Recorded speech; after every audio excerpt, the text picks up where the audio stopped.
ఆంధ్రప్రదేశ్ రాజకీయాల్లో కాపు సామాజిక వర్గ అగ్రనేత ముద్రగడ పద్మనాభం చుట్టూ తిరుగుతున్న పరిణామాలు ఇప్పుడు సెగలు పుట్టిస్తున్నాయి. ముఖ్యంగా జనసేన అధినేత పవన్ కళ్యాణ్ ముద్రగడను ఉద్దేశించి చేసిన కొన్ని వ్యాఖ్యలు కాపు సామాజిక వర్గంలో తీవ్ర చర్చకు దారితీశాయి.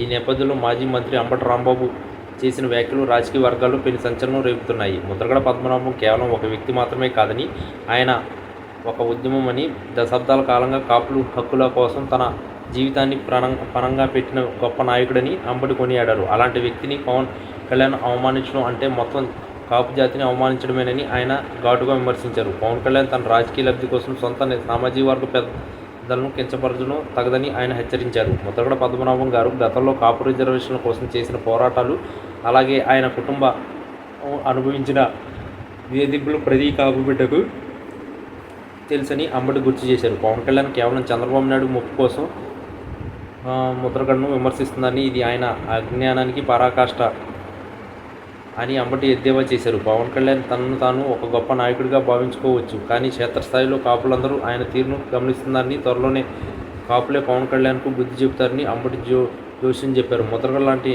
నిబద్ధత కలిగిన నాయకుడిని అవమానించినందుకు కాపు సామాజిక వర్గ పవన్ను చీకొడుతుందని ఆయన వాపోయారు. అసలు పవన్ కళ్యాణ్కు కాపుల పట్ల ఉన్న చిత్తశుద్ధి ఏంటో ఇప్పటికైనా అర్థమైపోయిందని, రిజర్వేషన్ల అంశం వచ్చినప్పుడు నోరు మెదపని పవన్ ఇప్పుడు ముద్రగడపై విమర్శలు చేయడం హాస్యాస్పదంగా ఉందని ఆయన అన్నారు. రాజకీయాల్లో విమర్శలు సహజమే, కానీ వ్యక్తిగత దోషణలు, అది కూడా తన సామాజిక వర్గ పెద్దలపై చేయడం పవన్ సంస్కారానికి నిదర్శనమని అంబటి దుయ్యబట్టారు. ముద్రగడ పద్మనాభం గారు ఏనాడు పదవుల కోసం పాకులాడలేదని, కేవలం తన జాతి సంక్షేమం కోసం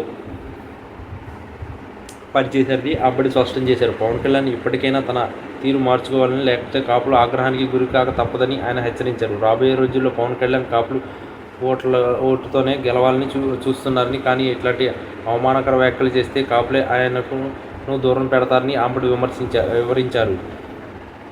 ఈ పరిణామాలు గమనిస్తుంటే రాబోయే ఎన్నికల్లో కాపు సామాజిక వర్గ ఓట్లు చీలిపోయే అవకాశం ఉందని, లేదా వారు పవన్కు వ్యతిరేకంగా మారే అవకాశం ఉందని రాజకీయ విశ్లేషకులు భావిస్తున్నారు. పవన్ కళ్యాణ్ తన వ్యాఖ్యల ద్వారా కాపు మధ్య చిచ్చు పెట్టాలని చూస్తున్నారని, కానీ అది ఎప్పటికీ సాధ్యం కాదని అంబటి గట్టిగా చెప్పారు. ముద్రగడ పద్మనాభం గౌరవం తగ్గించే ప్రయత్నం చేస్తే అది పవన్ కళ్యాణ్ రాజకీయ పతనానికి ఆరంభమవుతుందని ఆయన విమర్శించారు. మొత్తానికి అంబటి రాంబాబు చేసిన ఈ సంచలన వ్యాఖ్యలు ఆంధ్రప్రదేశ్ రాజకీయాల్లో కొత్త చర్చకు తెరలేపాయి. పవన్ కళ్యాణ్ దీనిపై ఎలా స్పందిస్తారో, మరియు కాపు సామాజిక వర్గ ఈ వివాదాన్ని ఎలా స్వీకరిస్తుందో వేచి చూడాలి.